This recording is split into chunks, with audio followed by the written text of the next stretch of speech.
Hi from Tosh Tyres, and I got an Audi S1 here. Just did a tyre on this on the front. This got 18-inch tyres on there, 225, 35, 18s. It's right at the bottom there, as you'd see. Now, before you reset the tyre pressure light on this, I would advise you to get the tyre pressures checked, which is all here. So that's all you got to do. With a 225, 35, 18, which is the top one, put 2.7 in the front, 2.3 in the back, which is 39 psi, and 33 psi in the back. To reset the light, it's quite simple procedure on these. Now, as you would see, that light there on the right hand side, that's on. If I switch the ignition off and start the car up,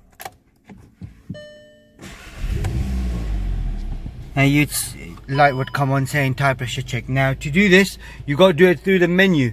So first you open the screen up, go onto the car.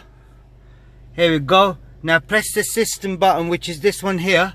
If you look on the bottom there, system, you press this, go on to service check, and then just if the pressure of 4 tyres have been checked, then you just store it.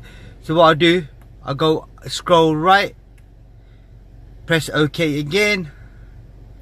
Now on the dash it says it's all done. That's all you got to do on your car as well. Any more information, please do let us know and we'll try helping you out. Thanks for watching our channel. Goodbye.